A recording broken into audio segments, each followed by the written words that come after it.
찬양을 했어요.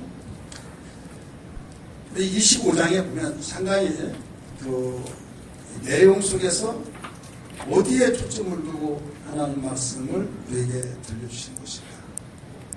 또 읽고 또 읽고 또 몇 번 읽어봤어요. 읽어봤는데 뚜렷하게 아주 쇼킹할 수 있는 말씀이 나에게 떠오르지 않았어요.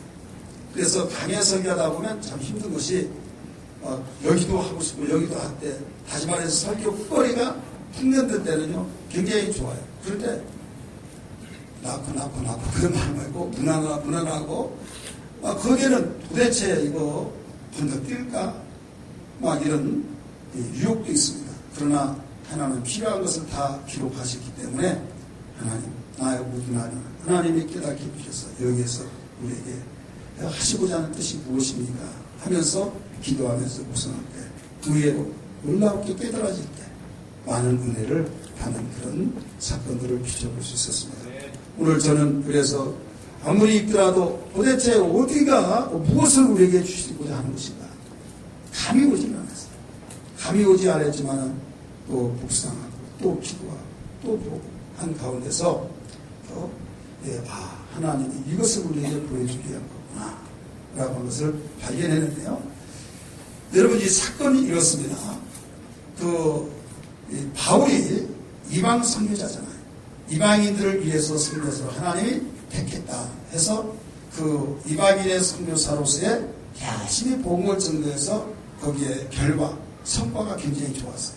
그래서 바울을 갈라디아 교인들은 그리스도와 같이 그리스도는 아니지만 그리스도를 영접하듯이 그리 영접하고 또 눈이라도 할수면서 꿰어줄 정도로 그런 배우를 받으면서 종접을 받으면서 사역을 했어요. 얼마나 신바람 나겠습니까?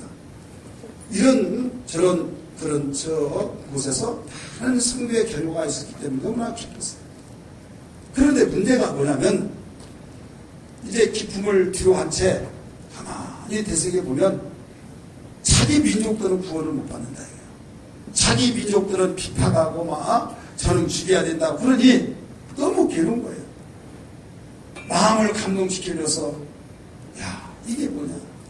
조상적으로 보면 예수님이 우리 민족에 태어나셨고 그분이 예수가 우리의 것인데 왜 우리 민족은 예민하고 외국에서만 예수야 하고 막 열광하면서 그분을 모시고 할렐루야 찬송하고 그럴까. 그러면서 나는 다른 민족들을 위해서 구원시키는 그 사역을 그것도 좋지만은 우리 민족부터 먼저 구원을 시켜야겠다. 그런 마음을 가지고 예루살렘에 가기 작정한 거예요. 그럴 때 여러분이 아시겠지만은 빌립보사 내 딸이 그 띠임자를 찾아서 이 띠임자를 예루살렘에서 기다리고 있으니 가지 마세요 하는 성령으로 감동하여 예언했다는 사실 기억하시면 아멘 하시기 바랍니다. 그럼에도 불구하고 끝까지 가겠다. 그래서 성령께서 말씀하신다 할지라도 환난과 그 결박이 나를 기다린다 할지라도 나는 달려갈 길을 마침에 나는 다 알기까지 내가 죽는다고들 말하지만은 그게 아니라고 한 것이 아니었어요. 성령께서 말씀하신다 보니까 그것이 기다린다 할지라도 나는 가겠다 하면서 예루살렘에 갑니까 안 갑니까? 가는 거예요. 그건 가는 목적이 뭐였어요? 예루살렘의 민족을 구원시키기 위해서. 그래서 구원시켜서 가서 예루살렘에 딱 갔는데 한 열흘 있으니까 아시아에서 온 유대인들이 와가지고 저를 잡아라 하면서 성전에서 결례식을 하고 있는데 바울을 잡으라면 우리를 도와달라고 해서 그냥 엉겹게 그 바울을 잡힌 거예요. 잡혀서 저놈을 죽여야 된다해서 끌려와서 막 몰매 맞고 막 죽을 위기에 있는 거 재판이 뭐 필요 없는 거예요. 이때 바울의 생길이 백부장에게 가서 이야기하니까 거기에 곧바로 군대를 동원시켜서 끄집어내서 보호를 받으면서 지금 호송이 되어 나옵니다. 여기 사건을 알아야만 여기에 하나님의 뜻이 어디 있구나 이걸 발견할 수가 있는 거예요. 그렇게 해서 유대 땅이 성경을 기록한 당시에는 그 문화가 그렇습니다. 이 노마에게 정복이 되어서 이스라엘 나라가 망해버렸어요. 그러니까 일제가 우리를 침략해서 조선 총독부를 딱 설치해서 그 일본 사람이 총독부에 딱 자리를 앉아서 자지우지하고 있듯이 이스라엘 나라 땅에 그 총독이라고 하는 자들이 로마 본국으로부터 발령을 받아서 통치를 해요. 근데 이스라엘 나라라고 하는 그곳에 왕을 또 두어요. 근데 왕은 사실은 꼭두각시 왕이에요. 직위는 분명히 누가 보더라도 겉에 볼 때는 왕이 최고고 더 위에 있지만은 실질적인 행사는 총독에 의해서 그 자지우지하니까 꼭두각시 노릇하니까 그 여기에 힘이 없는 거죠. 여러분 빌라도하고 헤롯이 어떤 관계예요? 빌라도는 총독이 쉽게 말해 재판장. 그 다음에 헤롯은 그 나라의 왕입니다. 그럼 왕이 더 높죠. 나는 왕이다. 그래서 왕권을 행사하려면 왕이면 다냐? 나는 본국으로부터 나는 임명된 자다. 그러니까 항상 충돌이 나서 원수같이 여겼다. 근데 예수 죽인 날은 그날은 당일엔 지구같이 여겼다. 이런 사건을 기억하시면 아멘 합시다. 그와 같은 배경이에요. 그러니까 이스라엘 백성들을 위해서 왕을 세워줬지만은 이건 그냥 껍데기. 겉으로 볼 때 왕이지만은 실제 행사할 수 있는 것은 총독입니다. 본국으로부터. 이때 2년마다 아니면 또 6개월, 때로는 조금 잘한다면 뭐 더 이상도 이제 본국에서 불러들이기도 하고 다시 다른 자를 세우기도 하고 이런 상황 속에 지난 시간에는 우리가 벨릭스라고 하는 총독이 있었을 때 바울을 죽이라고 했을 때 470명의 보병과 창병과 마병을 이끌고 보호를 해서 지금 가이사르라고 하는 그곳에 구류를 시켜놨다고 그랬죠. 구류 기억이 나십니까? 지금 예루살렘은 정치적이고 종교적인 도시라고 하면 가이사라고 하는 도시는 우리나라로 보면 어디에 속하는가 하면 부산과 같은 예루살렘 다음에 대도시가 가이사라인데 거기는 바닷가입니다. 바닷가에 사람이 살지 않았던 곳에 가이사라고 하는 황제의 이 만세수를 하옵소서 그분은 최고이십니다라고 하면서 이름을 높이기 위해서 바다를 한쪽에 메꾸고 그 다음에 땅에다가 도시를 건설해서 가이사라고 하는 항구 도시를 만든 겁니다. 그래서 모든 예루살렘의 그런 주요 기관이 있듯이 거기 있는 거예요. 이때 이 예루살렘에서 죽이려고 했을 때 42명이 42명이 먹지도 않고 마시지도 않고 머리를 깎고 죽이기 전에 바울을 죽이기 전에 우리는 먹지고 마시지 않겠다 했잖아요. 이때 그런 소식을 듣고 바울의 생길이 자기 삼촌이 죽게 생겼으니까 삼촌에게 말하고 삼촌은 저기 천부장에게 이야기해라. 그러니까 천부장이 이야기하니까 천부장은 백부장 불러서 빼내는데 어디로 빼내냐면 예루살렘에서 지금 가이사라라고 그곳에 데리고 갑니다. 무엇을 470명이라고 하는 창병, 보병 또 마병을 들이고 호위를 해가지고 그쪽으로 이송을 한다 이거예요. 그러니까 이제 그러고 있는데 분이 삭혀지지 않는 거예요. 이때 대제사장과 지난 시간 이야기입니다. 대제사장과 그 다음에 장로들과 또 유명하다고 하는 그 사람들이 이제 함께 모여가지고 이 변호사를 하나 세웠는데 더둘로라고 하는 이 변호사를 해서 말잘한 변호사가 다 이야기합니다. 이때 총독은 누구냐면 벨릭스라고 하는 총독이었어요. 이때 무난 인사를 하고 이제 그 말잘한 변호사가 쫙 이야기하니까 그런 것 같거든요. 막 설득을 당하는 거예요. 이 벨릭스가 총독이. 이때 원고들이 말했으면 피고의 말을 들어봐야 하는 것처럼 바울에게 변명할 수 있는 기회를 줬어요. 그럴 때 또 변명할 수 있는 기회를 주셔서 감사하다면서 말을 해면서 들었어요. 그랬더니 원고와 피고 측의 말을 들어보니까 아니 이건 별것 아니네 라고 하면서 그냥 풀어놓으려고 하는데 여기에서 나는 가이사 황제에게 나는 항소하겠다. 그러니까 그 말을 듣고 구류를 시켜놨어요. 근데 몇 년을 구류를 시켜놨냐면 2년 동안을 가이사라의 그 도시에 구류를 감금을 시켜놨다 이거예요. 이때 벨릭스라고 하는 총독이 그렇게 해놨는데 이제는 그러다 보니까 벨릭스 총독이 다른 데로 가고 벨릭스 총독의 후임자인 베스도라고 하는 이 총독이 개막을 하게 된 겁니다.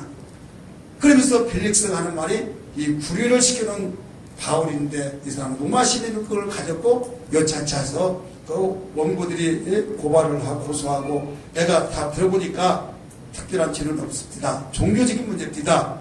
이걸 참고하세요 하고 다른 데로 가고 그걸 이임 맡은 베스도 총독이 그걸 가지고 있습니다.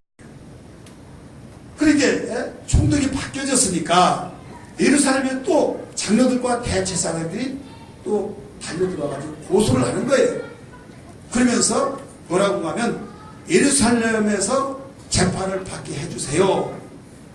그러면서 그 예루살렘에서 하는 것이 좋지 않습니까? 라고 하면서 새로 부임해서 아무것도 모르는 줄 알고 설득을 한 거예요. 그 이유는 오늘 본문에 말씀하니까 예루살렘으로 데리고 가면서 죽이려고 그런 음모 계략을 꾸몄다고 성경은 가르쳐주고 있습니다. 이해가 되시면 아멘 하시기 바랍니다.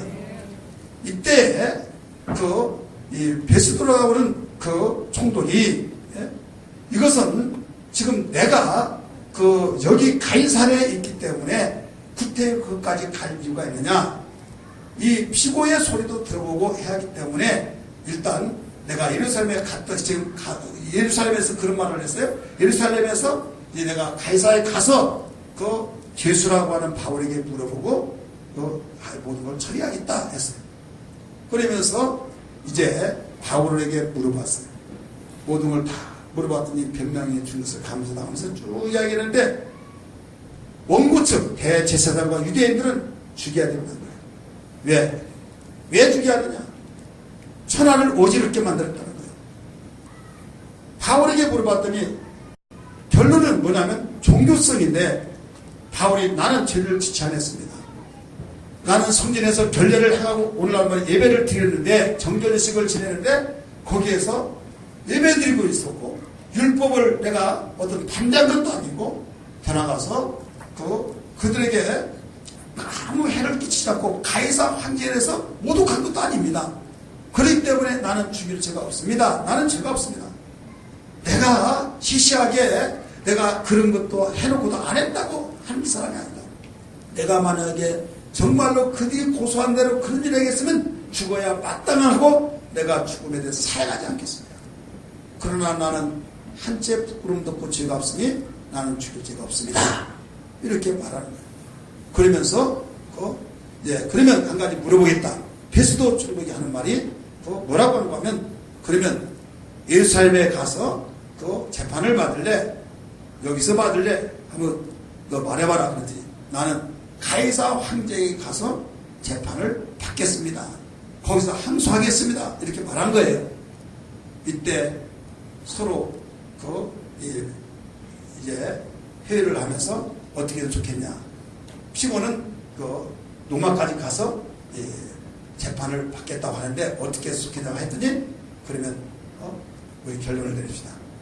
이분은 로마 사람이 시민권이 있으니까 로마에 가서 재판을 받게 합시다. 그래서 결론을 딱 하고 이제 유대인들의 마음을 사기 위해서 곧바로 보내지 않냐고 거기에 감금 구리를 시켜놨더라 라고 하는 말씀이 오늘 본문의 말씀입니다. 믿습니까?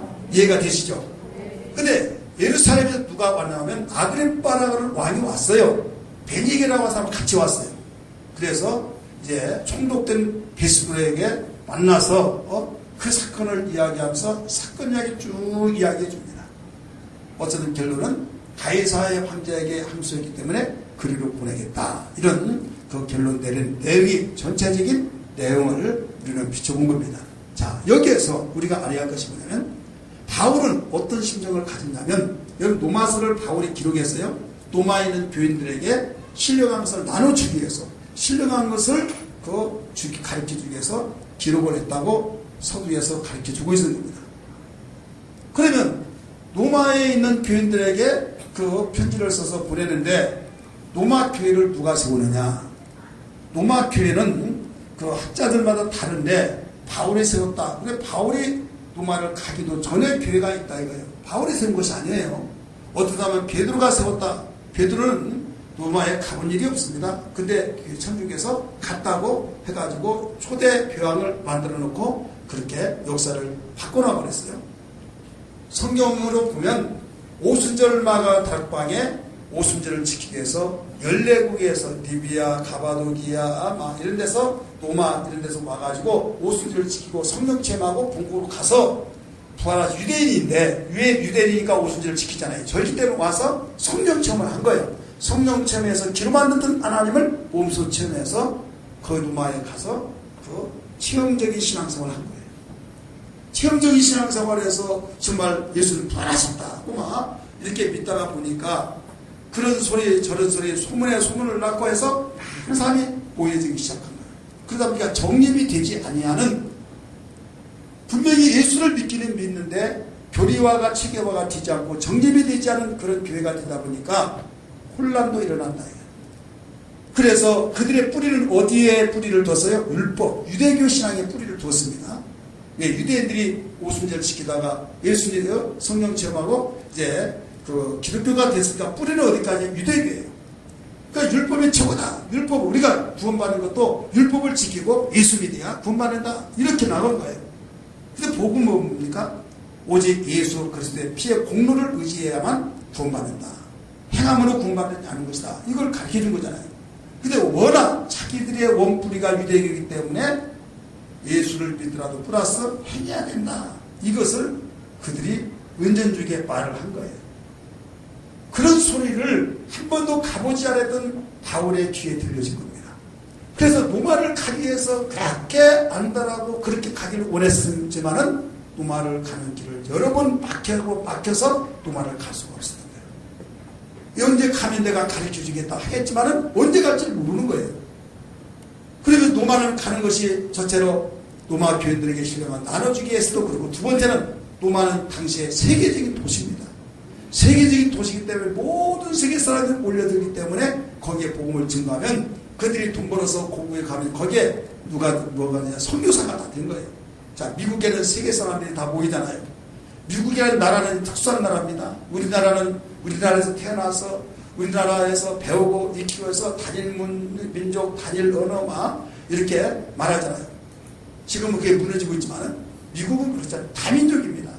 어느 민족이든지 내가 미국에 꿈을 꾸고 갔어요. 불법으로 갔든 무엇으로 갔든지 간에 가서 바로 시민권을 얻으면 그때부터 미국의 시민이 되는 겁니다. 그렇게 해서 미국이 형성된 거예요. 뭐 선교도 그 사건도 그 앞에 있지만은, 그러다가 보니까 미국의 어느 민족 다 다르잖아요. 그래서 중국인들을 들고 모여서 시민권을 그것도 미국이에요. 그래서 우리나라 같은 데서 제외교포 하잖아요. 멕시칸들도 있고, 멕시코인들도 있고, 아랍 사람들, 아프리카 사람 다 모여가지고, 어떤 사람은 좀 비하적인 용어지만은, 인종의 과정이다 할 정도로 다양합니다. 그러니까 거기서 복음을 전하면 세계 사람이 다 자기 본국으로 가서 복음을 이제 전해서 결국은 뭐가 되는 선교사가 되어진 그런 것과 같이 로마가 그런 역할을 한다. 바울은 그걸 알았기 때문에 어떻게 해서라도 로마를 가기 원했다. 근데 로마의 가는 길이 막혀버렸다. 그래서 내가 로마에 있는 교인들에게 말하지만 내가 막혔기 때문에 가지 못하지만 신령을 나눠주기 위해서 내가 해주겠습니다. 하면서 로마서를 쓴 동기를 가르쳐 주고 있는데, 자, 로마서를 다 봅니다. 로마서 1장. 로마서 1장. 성경 말씀.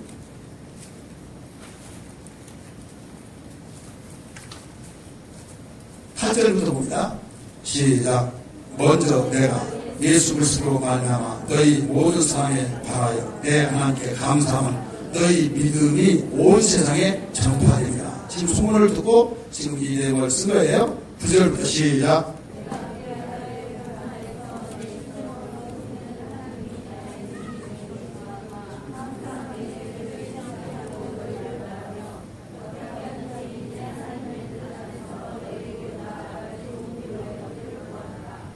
내가 너희 보기를 간절히 원하는 것은 어떤 신령한 은사를 너희에게 나누어 주어 너희를 경고하게 하여 하니, 이는 곧 내가 너희 가운데서 너희와 나의 믿음으로 말미암아 피차 안녕함을 얻게 하니라. 형제들아, 내가 여러 번 너희에게 가고자 한 것을 너희가 모르기를 원하지 아니하노니, 이는 너희 중에서도 다른 이방인 중에서와 같이 열매를 맺게 하려 함이로되 뭐라고 그랬어요? 지금까지 길이 막혔다. 이게 나오죠. 지금까지 길이 막혔다. 이 길이 막혀서 갈 수 있다, 갈 수 없다? 갈 수 없다. 갈 수 없어서 이렇게 편지를 쓰고 있다. 이거예요. 자, 여기서 왜 이런 이야기를 부탁해야 하느냐? 바울은 로마를 가기를 그렇게 소원을 가지다.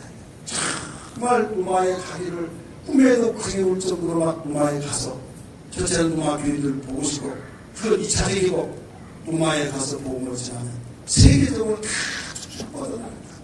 그래서 그렇게 가기를 원했는데 길이 막힌다. 도무지 길이 열려지지 않아서 갈 길이 열려지지 않는 거예요. 따라서 마음은 원이로되 길이 막혔다. 그게 바울의 심정이에요. 그런데 여러분이 아는 바와 같이 바울이 어떤 생각을 가졌냐면, 이방인의 선교사라서 열심히 복음을 전해서 기쁨과 감기는 대신에 어느 날 순간부터 딱 머리를 스치면서 로마서 10장에 왔습니다. 하나님이 나의 양심의 증인이 되지만은 골육 지친이 저주를 받아서 끊어진다 할지라도 나는 정말로 우리 민족이 구원받아야 된다고 하면서 그 예루살렘 이방인의 사도로서 사역하다가 예루살렘에 가겠다 하면서 옷을 안에 가야겠다고 하면서 부랴부랴 그 진보다리 꾸려가지고 예루살렘에 갑니다. 심지어 이미 말씀드렸지만은 예언자들이 막고 하지 말라고 했지만은 워낙 그게 강한 의지예요. 달려간 기회는 하나가 결박이 나를 기다린다 할지라도 나는 달려갈 모든 사명에 대해서는 목숨을 조금도 아끼지 않겠다고 갔잖아요. 가서 자기의 민족을 구원시키기를 갔지만은 거기서 자기 민족을 구원시키기는커녕 결례 행실 예배드리다가 잘하다 바로 유대인에게 붙잡혀서 거기까지 온 것이다. 이해가 되십니까? 거기까지 온 지 몇 년 됐다 이거 벌써. 몇 년 됐는데 어디까지나 나는 그 우리나라를 침략했던 로마 그 가기 싫어 이렇게 할 수도 있는데, 왜 여기에서 나는 로마 가이사 황제에게 항소하겠다, 그리고 가서 재판을 받겠다고 하면서 그쪽으로 가게끔 했는가 한번 생각해 보세요. 따라서 마음을 움직여 주신 것도 하나님이시다. 마음을 움직이게 하신 건 하나님이에요. 그때는 그 상황 속에서 그렇게 해서 갔지만은 나중에 데리고 돌이켜보면, 야, 하나님이 이렇게 인도하시구나. 내 마음의 포부가 로마를 가게 보는데 받고 받으니까 정상적인 방법은 가지 못하니까 죄인의 신분으로 로마로 압송시켜 나가서 복음을 전하게 하시구나. 그걸 받게 되는 거예요. 믿으시기 바랍니다. 따라서 상황은 뭐 때문에 로마 가는 거예요? 지금 죄인의 신분으로서, 죄인은 아닙니다만 너무 억울하고 그러니까 내가 로마의 황제에게 앞에 서서 재판을 받겠다. 나를 죽이려고 한 거기에서는 그 어떤 민심의 동요 속에서 죄도 없는데 죽이려고 할 때 나는 억울하기도 하고, 나는 정확하게 냉정한 판단 속에서 재판하는 황제 앞에서 내가 재판을 받겠다. 상황이 그런 상황에서 그리로 가려고 작정해서 황제 앞에 내가 서겠다 해서 그쪽으로 가게 된 거예요. 이해가 되시죠? 지금 단순한 그 생각 때문에 간 거예요. 근데 여러분, 이 말을 하다가 뒤에부터 결론부터 말씀을 드린다 보면 사도행전은 몇 장까지 있어요? 28장까지 있죠. 그런데요, 설교를 했어요. 가르쳤어요. 그랬더니 그냥 예수 부활을 증거했어. 우리 막 좋아가지고, 그래 어떤 사람은 야, 처음 들어왔다. 나를 알지, 우리 내가 오는 걸 알지 못하냐?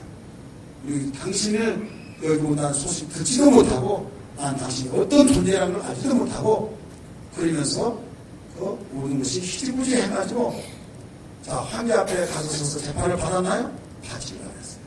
받지 않고 로마에 가서 복음을 전하다가 죽었던 걸 믿기 바랍니다. 할렐루야. 그러니까 마음속에 소원을 이루시는 하나님, 모든 성사를 이루시는 하나님께서 바로 그를 그쪽으로 인도하시는데, 정상적인 과정 속에 비자받아 간 것이 아니라 개인의 신분으로서 그쪽으로 일이 막히니까 그좀 풀어서 인도하시라 이런 말씀입니다. 믿으시기 바랍니다. 우리는 어떤 뜻을 정하고 내가 이렇게 한다 이렇게 한다 자기에서 쫙 가는 길이 있지만 때로는 정말로 길이 막혀서 도저히 길이 보이지 않을 때 내가 지금 가고자 하는 그 길에 정반대로 향해서 갈 때 그 뜻이 아닌 것 같은데 결과적으로는 하나님이 나를 이렇게 인도하시구나 이걸 알 수 있게 되더라고요. 믿으시기 바랍니다. 대표적인 한 예로 본다고 한다면 요셉을 한번 보세요. 요셉은 아버지로부터 사랑을 받았습니다. 채색 옷을 입었습니다. 오직하는 형제들이 시기 줄 때에서 미워했습니다. 그래서 팔아버렸습니다. 장사꾼 보따리처럼 팔아버렸다 이거예요. 이제 팔아버렸으니까 끝났다. 저놈이 꿈을 잘 꾼다 그래 꿈때 하나가 보자 하면서 비웃고 비아냥을 하면서 요셉이 입었던 옷을 양 잡아서 피 발라가지고 아버지에게 주면서 이게 요셉의 그 옷이 아니냐고. 우리가 오면서 이걸 보니까 요셉 옷 같아서 이랬습니다. 해서 대성통관에서 야곱이 뭐라고 그랬습니까? 내가 빨리 죽어서 음부에 가서 내 아들 요셉을 보리라 할 정도로 슬피고 그랬잖아요. 그런데 훗날에 지금 중년이 들어서 지금 양식에 애굽에 있다는 말을 듣고 야곱은 자기 아들들을 보내서 양식을 사오게 했고 또 1차 가서 사오게 하고 2차 가고 해서 결국은 요셉이 자기 신분을 밝히고 내가 당신들이 팔았던 그 요셉입니다 이렇게 제시했어요. 자기를 밝혔다. 이때 깜짝 놀라가지고 벌벌 떨면서 지금 긴장된 상태가 되고 이때 요셉이 뭐라고 말합니까? 형님들이요 두려워하지 마소서. 형님이 나를 미워서 형님이 나를 팔아서 죽이려고 이렇게 했지만은 하나님이 이때를 위해서 미리 나를 형님들한테 보내서 나 하나님 보내서 여기 왔습니다 라고 고백했던 걸 믿기 바랍니다. 따라서 형님들이 나를 이때를 위해서 보내신 것은 하나님이 보내셨습니다. 자, 하나님을 본 사람은 하나님이 보냈습니까? 아니에요. 형들이 죽이려고 하다가 죽이지 말자고 하니까 장사꾼이니까 운동에서 빼내가지고 팔아버려서 그건 끝이에요. 그것을 요셉은 뭘로 발견했냐면 하나님이 이때를 위해서 흉년 때를 위해서 바로 이렇게 하셨구나. 그걸 발견하게 된 거예요. 우리 성경 말씀 창세기 가봅니다. 창세기 45장 창세기 45장 4절 5절 읽습니다. 창세기 45장 4절 5절 시작.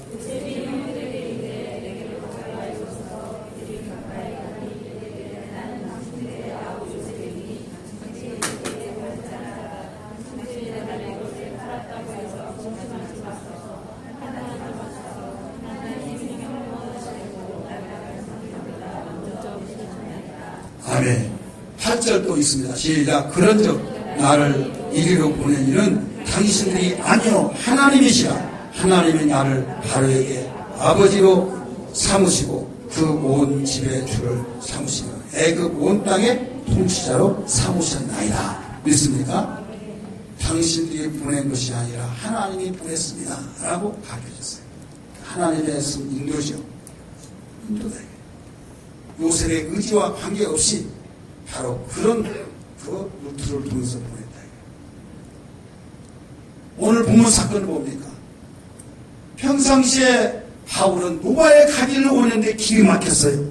막혔는데 하나님은 그걸 아시고 바로 그 노마의 국민 백성들에게 온 세계적인 도시에 그런 심령을 가지고 가면은 큰 많은 영혼들을 부르시겠다고 하나님이 아시고 그 억울한 누명을 얘기하고 죄를 시장에 죄졌다고 막 그 거짓 그 고소를 해가지고 그 죽이려고 42명이 머리를 깎고 먹지도 않고 그랬던 가운데서 참 그 당시로 생각하면 너무 억울하잖아요.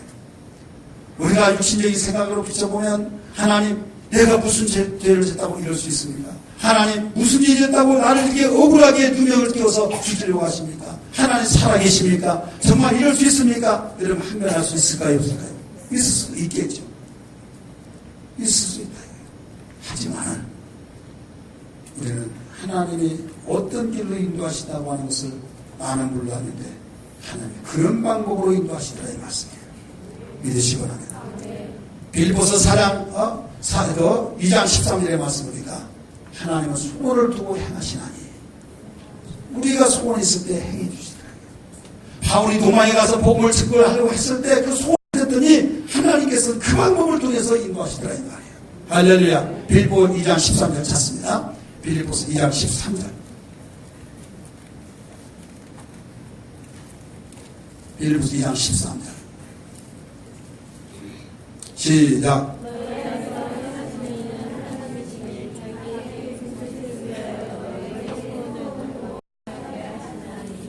아멘. 아멘. 소원을 두고 행하시나니.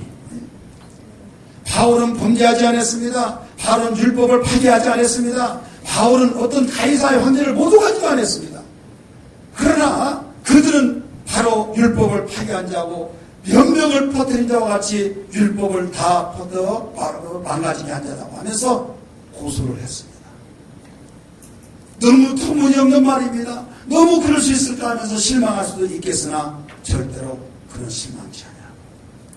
자기 입장을 변호하면서 정말로 나는 이런 사람이라고 하면서 모든 걸 하나님께 맡기고 가이사 앞에 내가 항소하겠다 해서 그러면 가라 해서 가이사 앞에 항소하기 위해서 죄인이 아니었지만 죄인의 신분으로서 그 보호를 받으면서 로마를 향해서 가는 과정 속에서 가이사라고 하는 도시에 부류시켜진 상태. 오늘 본문의 말씀이다. 이런 말씀이에요.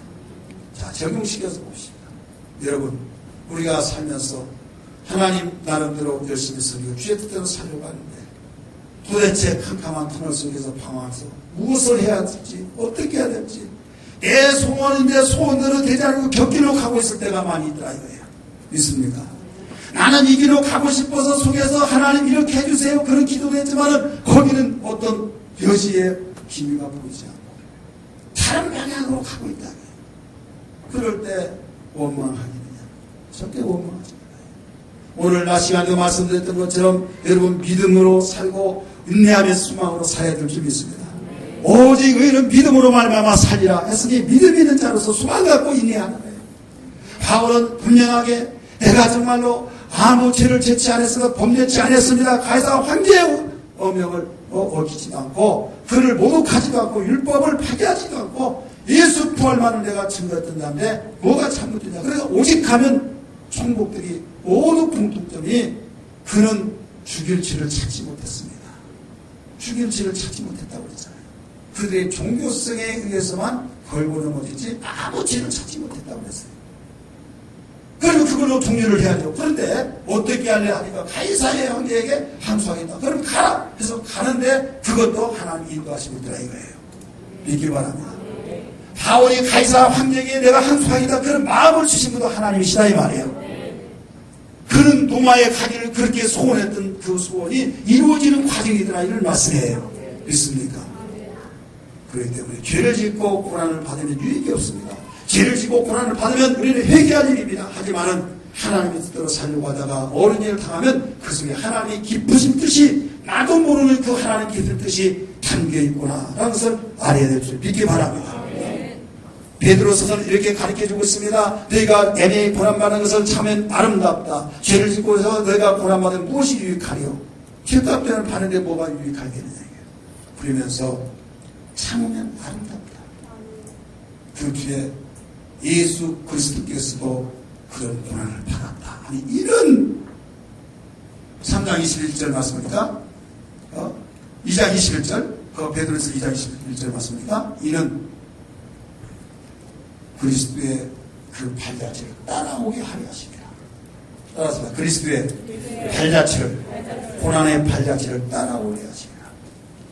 예수님이 억울한 일을 당하면서 죽은 것 같이 느껴져서 통일교에서는 나는 그런 예수를 믿지 않는다 해서 통일교가 생겼다고 물자 들어서 하시잖아요. 그런데 하나님의 들리다가 그 죽음의 저주의 나무에 죽었을 때 부활의 영광이 나타났던 거죠. 할렐루야. 여러분, 그러면 절대 우리는 죄짓지 말고 이왕의 고난을 받는다고 한다면 일부러 받을 필요를 받는다고 한다면 의를 위해서 말씀에 순종하다가 하나님 뜻대로 살다가 고난이 되어질지언정 죄짓고 고난받지 말아요. 믿습니까? 죄짓고 고난받으면 여러분 어떤 누구도 도울 길이 없어요. 하나님이 도와주지 않습니다. 그러나 말씀의 뜻대로 살려고 하다가 고난받으면 하나님이 밀어주시고 이끌으시고 돌봐주시고 소문을 이루신 하나님께서 그 길로 인도하신 것을 믿으시기 바랍니다. 다니엘이 그랬습니다. 요셉이 그랬습니다. 다윗이 그랬습니다. 믿음의 선진들이 그랬습니다. 그러므로 오직 의를 믿음으로 만나면 살아라 라고 가르쳐준 거예요. 오늘 이 시간에 여러분 갈 길이 보이지 않고 터널 같은 생활이 있습니다. 갈 길을 주님이 지금 인도하고 있는 걸 믿기 바랍니다. 나는 몰라요. 나는 알 수가 없어요. 그러나 인도하고 있다 이거예요. 나중에 훗날에 보면 야 하나님이 이렇게 인도하시는구나 라는 것을 보고 거기에서 감정이 이제 나오더라고요. 근데 현재 상황에서 감정이고 뭐고 지금 왜 하나님이 나를 예면하고 나를 모른 척하고 도대체 어떻게 하란 말이야. 내가 하나님 뜻도 안 산 것도 아니고 산다고 하는데도 왜 인도하시지 않는가. 그럴 때가 있더라 이거죠. 괜히 거기에서 꼬투리 타지 말고 주여 나는 알지 못하니 인도하여 주옵소서. 차라리 그게 낫습니다. 오늘 찬송 한 장 부릅시다. 아까 불렀던 그 찬송